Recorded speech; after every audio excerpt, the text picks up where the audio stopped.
Bonjour, bonsoir, bienvenue sur TV5 Monde. Nec Plus Ultra va tenter encore cette semaine de vous entraîner dans l'univers du beau, du merveilleux, de l'extraordinaire, du rare. Art, joaillerie, mode, antiquité, nous servirons de guide dans cette escapade sommaire.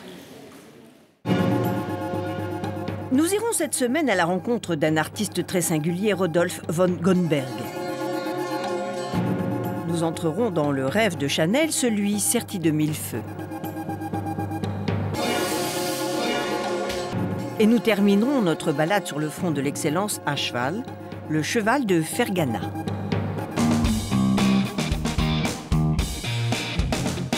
Pour débuter, je vous propose de découvrir un artiste tout à fait singulier. La base de son œuvre est son outil de travail au quotidien. Mais comme c'est un créatif, voilà ce que ça donne rencontre.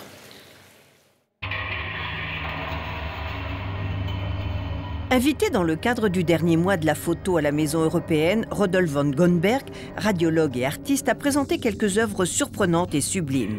L'artiste détourne les techniques de l'imagerie médicale pour créer un univers singulier, un univers où l'invisible devient visible. On est ici dans l'atelier où en réalité la science relie l'art.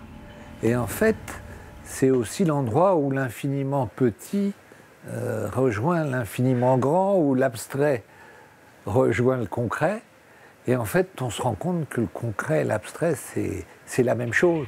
C'est en fait seulement notre façon de voir qui a changé. Aujourd'hui, en utilisant les nouvelles ondes, on a 12 milliards de façons différentes de voir. Alors c'est ça qu'on a utilisé dans ce voyage à travers, on le dira après, oui. Mais en réalité, j'ai mis 5 écrans et chacun de ces écrans montre une vision différente, des couleurs différentes, une ambiance différente qui change toutes les minutes.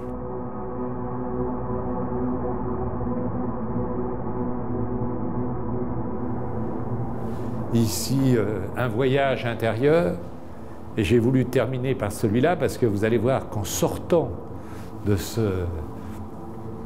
voyage intérieur, en réalité, de l'infiniment grand à l'infiniment petit, je vous faisais voyager à l'intérieur de la pomme, ici en relief. Von Goneberg mêle ainsi matière et transparence. On est dans ce qu'on appelle une réalité virtuelle, qui est en fait une réalité enrichie.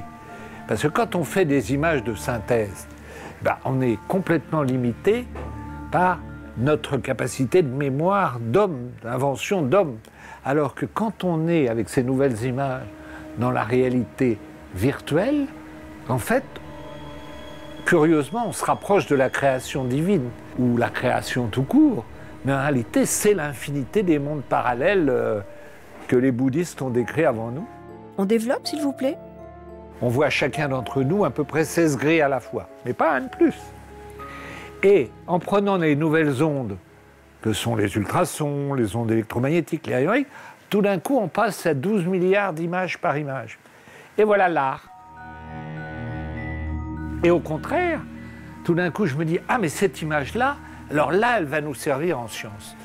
Et sur ces 12 milliards d'images, dans ces 15 dernières années, je me suis amusé à sélectionner 5 ou 6 000 qui, pour chaque type d'organe, chaque type de pathologie, tout d'un coup, va permettre à tout le monde de voir mieux qu'on n'a jamais vu en science. Donc, en réalité, c'est le vrai mélange, c'est la véritable osmose entre l'art et la science. Et on a réappris, plusieurs siècles après Léonard, qu'il fallait tout sauf les séparer. La technique de la transparence se prête parfaitement à cette exploration inédite. Les premières images d'autostéréoscopie avec cette Joconde du XXIe siècle pour rendre hommage au maître suprême. Et puis là, c'est un personnage intéressant que ce curateur allemand qui, quand même, le premier a eu l'idée d'avoir son corps non plus dans le marbre, mais en vanité pour l'éternité. Vanité de vanité, amateur ou mécène peut s'exposer incognito. Eh bien, j'ai eu cette vanité aussi parce que j'ai fait ici un voyage à l'intérieur de moi-même. Von Gonberg réalise le rêve de Léonard de Vinci. Et quoi de plus dramatique pour un auteur de se retrouver vis-à-vis de lui-même, pas au risque de se retrouver face à face avec ce qu'il a dans le dos, comme aurait dit un humoriste, mais surtout de penser que lui, il ne va plus bouger pour l'éternité. Petit-fils d'un pionnier de la radiographie, Rudolf von Gonberg invente l'art d'aujourd'hui en combinant connaissances anatomiques et dimensions artistiques. L'artiste a commencé de façon assez étonnante parce que j'avais développé un procédé nouveau pour voir la vie intra-utérine. Et un Américain qui passait par là me dit « Est-ce que vous vouliez être ma vitrine en Europe de ces techniques-là que je suis en train de... » Ah, ben, il dit, si je veux être votre vitrine, tout de suite. Ainsi naît le Virtual Life Art, l'art nouveau. Les supports sont nouveaux. Forcément, l'art allait complètement changer. C'est pour ça que j'ai eu l'idée de créer cette nouvelle forme d'art qui est à la limite du virtuel, de la vie et de l'art. C'est pour ça que j'ai appelé ça le Vlart. Von Gonberg radiographie tout ce qui lui tombe sous la main et découvre même un trésor dans un Bouddha du musée Guimet. Le Moudra et le trésor qui était à l'intérieur, ici le troisième œil. Il faut comprendre une fois pour toutes qu'on est sorti de la réalité de base et qu'on est rentré dans une réalité enrichie. Mais pas enrichi de 10 fois, pas enrichi de 100 fois, d'enrichi de façon infinie. Ces œuvres de lumière, de poésie et de beauté enchantent déjà quelques collectionneurs éclairés. Prochaine exposition, New York.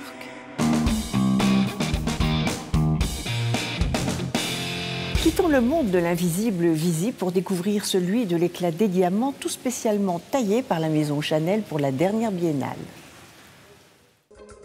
C'était la 3e fois que le joaillier avait rendez-vous avec la Biennale des Antiquaires, l'occasion, une fois de plus pour la maison, de repousser les limites de la créativité joaillière avec une collection inspirée par les plumes. Un thème déjà interprété par Gabriel Chanel dans l'unique collection de joaillerie Bijoux de diamants créée en 1932.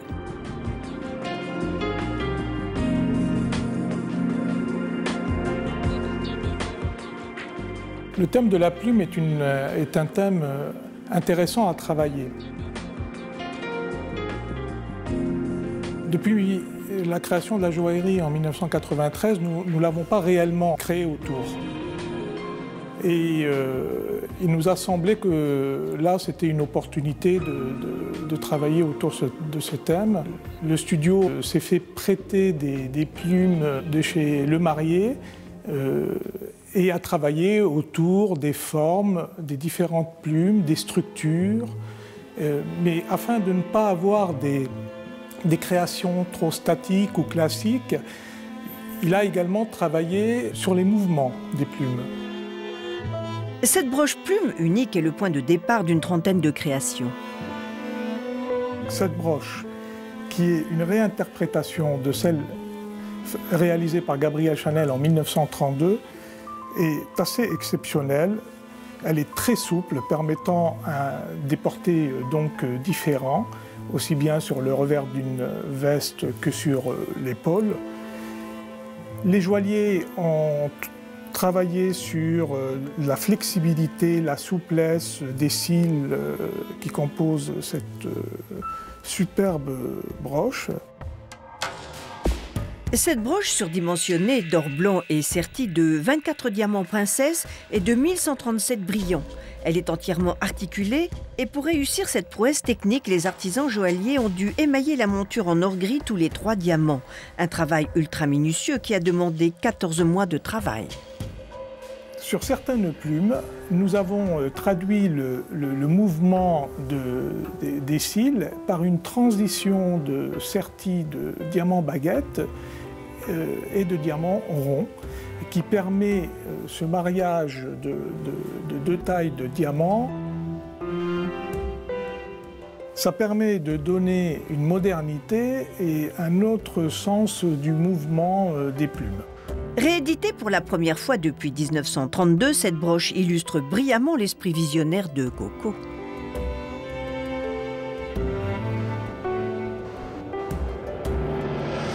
31 carats et demi pour ce collier plume en or blanc. Nous remarquerons sur le collier plume qu'il est construit de la même manière que le collier Comète 1932, c'est-à-dire sans fermoir, avec un système à ressort permettant à la cliente de le porter aisément, tout en gardant une souplesse, une légèreté autour du cou. Il a fallu maîtriser le métal pour sertir 2 diamants poires, 446 diamants et 159 diamants baguettes. Avant la magie des jeux de lumière, le travail commence avec la cire perdue qui, juste après le dessin, donne la bonne vision de ce que sera le bijou, ensuite réalisé en métal précieux.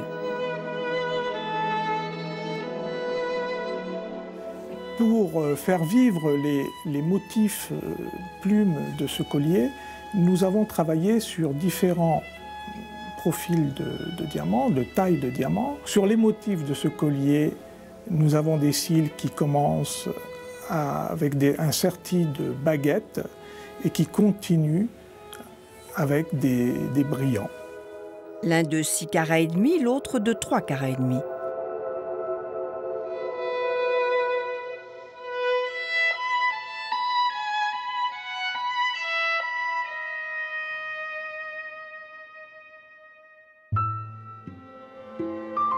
Cette collection est presque un hommage au diamant baguette. C'est la taille la plus délicate, la plus belle, la plus prestigieuse car elle ne comprend que 33 facettes, quand la plupart des autres tailles exigent au moins 55 facettes. La taille baguette demande donc une matière première parfaite. C'est le prix pour que jaillisse le feu du précieux caillou et repousse les frontières du savoir-faire. Ces pièces se sont envolées très vite, évidemment, même malgré leur prix.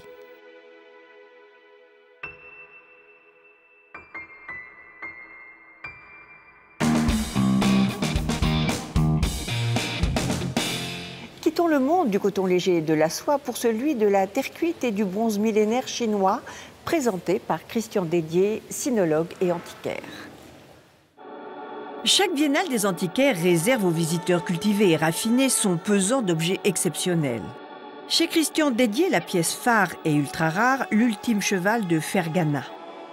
Ces terres cuites et ces têtes de bélier ne laissent pas de bronze et en disent long sur le choix de cet expert en art chinois. J'ai opté pour la Chine parce que c'était une science neuve et qu'il y avait beaucoup de choses qui remettaient en question toutes nos connaissances et qui progressaient et des nouvelles découvertes constantes. Au total, c'est une science qui a 50 ans vraiment d'études avec des nouvelles découvertes et des fouilles qui remettent en question. Donc on a vu nos connaissances sur les bronzes entre le moment où j'ai commencé et maintenant remonter jusqu'au quasiment XVIIe siècle, l'apparition du bronze en Chine, chose qu'on ignorait. L'évolution des formes aussi, toutes nos connaissances de base ont été changées. Nos connaissances sur les jades archaïques, on est remonté de pratiquement 3 000 à 4 000 ans. Donc notre connaissance s'affine régulièrement et quelquefois on est mis devant des objets et il faut mettre tout notre savoir et toute notre intuition pour pouvoir essayer de déterminer la datation. Donc c'est ça qui est passionnant. Que raconte ce cheval qui a attisé toutes les curiosités et pourquoi? Nous sommes devant un cheval exceptionnel parce que déjà à l'époque des Tang, au 8e siècle, l'empereur avait fait des décrets impériaux pour limiter la production des objets funéraires. Et en fonction du rang social, chaque personnage avait le droit à une certaine quantité d'objets, à une certaine taille de l'objet. Donc là, on est dans un cheval de très grande taille, 68 cm.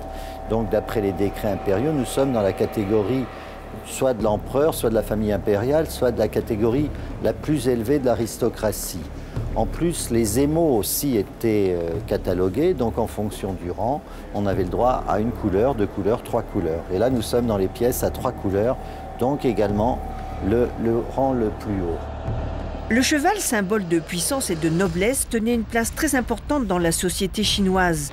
Les chevaux de Fergana étaient considérés par les Chinois comme les animaux les plus précieux et les plus exceptionnels. Tout est magnifique dans l'objet, tous les détails, le mouvement du cou, même le fait qu'il soit statique, il exprime quand même la vie comme objet. Donc c'est pour ça que l'objet est très très important. Et quand on voit la qualité du tapis de selle aussi, avec tous ces détails, parce qu'il ne faut pas oublier qu'on était quand même, c'était des cuissons dans des fours à bois au 8e siècle. Donc on n'avait pas les techniques d'aujourd'hui, ni la maîtrise du feu comme aujourd'hui. Ce cheval est considéré comme le plus bel exemple produit par les artisans chinois de l'époque Tang. Ces jeunes femmes à cheval, toujours en terre cuite, éclairent le curieux sur l'art de vivre de l'époque. Ce sont des joueuses de polo, parce qu'on est vraisemblablement au début du 7e, vraisemblablement dans les oasis d'Asie centrale, donc du désert du Taklamakan, le grand désert de la Chine. Et on peut identifier cette région par les pigments colorés. Ce sont des pigments qu'on trouve régulièrement, exclusivement dans les oasis. Et l'ensemble est rare, très rare. Chez les antiquaires, dans les musées, on voit qu'il y a souvent une ou deux joueuses de polo. Mais avoir le groupe des 4, puisque ça se joue toujours par 4, c'est assez exceptionnel. Donc j'en connais 1 ou 2 exemplaires en Chine dans des musées. Et c'est la première fois que j'ai un ensemble en main privée comme ça. Et les pièces sont en plein mouvement. On voit les cavalières qui sont dans des positions, j'ai fait vérifier par des amis qui jouent au polo, ce sont vraiment des gestes qu'ils font normalement. Et le bout de la main où on voit un trou, c'est là où il y avait le petit maillet en bois à l'époque, mais bon, le bois a disparu avec le temps. La particularité des joueurs de polo ou des joueuses de polo chinoises, c'est que les Chinois n'avaient jamais vu, jusqu'au jour où il y a eu le cinéma, comment sauter un cheval. Donc ils pensaient que quand il courait et qu'il sautait, il avait les 4 jambes à l'horizontale. Donc c'est pour ça qu'ils sont représentés comme ça, en plein mouvement, dans l'air et autres. Donc c'est assez passionnant et c'est vraiment très très amusant et c'est charmant comme objet. Et paraît-il abordable. Ces 2 têtes de bélier fascinent. Ben là, nous sommes au 5e siècle avant Jésus-Christ. Nous sommes vraisemblablement en Chine du Nord, les zones frontalières avec la Mongolie, où il y avait toutes ces tribus nomades qui étaient vraisemblablement souvent des Wetopa ou des Turco-Mongols, qui venaient régulièrement envahir le nord de la Chine. Et avec eux est venu tout cet art animalier, et particulièrement les bouquetins ou les béliers de ce type, avec une caractéristique, c'est que la corne part de la tête et tourne dans ce sens, alors que dans les représentations chinoises, la corne sera dans l'autre sens pour le bélier. Donc là, on est avec une forte influence des steppes, et on est chinois par le fait que la technique de niellage était purement chinoise. Donc nous devions être en présence sûrement d'un prince ou d'un général chinois qui était sur les frontières pour protéger le pays, qui est mort dans ces régions-là. Et dans sa tombe, on a mis des objets funéraires, dont ces béliers qui étaient très influencés par l'art étranger, barbare, et qui étaient niellés. Et ces pièces étaient vraisemblablement des embouts, soit de char, les poignées pour monter dans le char, soit d'un siège funéraire. On opte plus pour le char, parce que souvent, à cette époque, c'était surtout les chars qui accompagnaient le défunt. Ces ravissantes jeunes filles aux joues roses captivent parce qu'elles sont jolies, mais aussi parce qu'il se dit que ces objets seront de plus en plus rares à acquérir.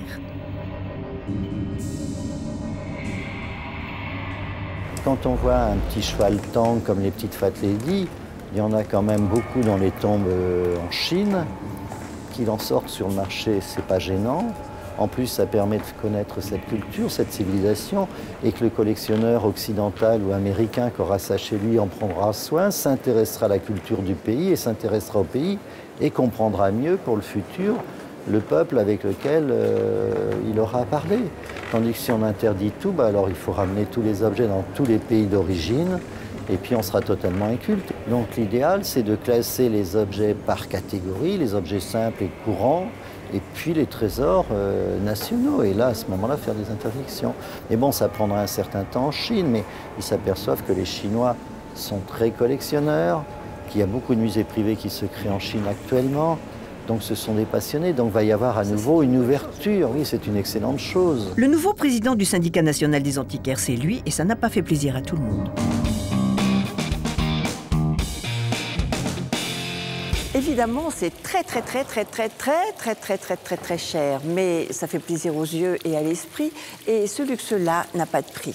Merci de nous avoir suivis, merci au West Saadi Palace de nous avoir reçus. Nous nous retrouverons la semaine prochaine, toujours sur TV5 Monde. En attendant, voici notre coup de cœur, puisque le luxe est une histoire de cœur. Au revoir. Coup de cœur très spécial pour ce luxe immatériel qu'est la générosité. Anne-Valérie H était la marraine à la braderie de l'association Solancy qui fêtait ses 20 ans. Depuis 1990, l'association Solidarité Enfants Sida soutient et accompagne au quotidien les familles et les enfants touchés par le VIH-Sida, en France et en Afrique. Par ailleurs, les volontaires de Solancy s'engagent dans des actions de prévention auprès des jeunes. Un luxe nécessaire, voire indispensable. Vous êtes prêts à faire la fête? Ouais!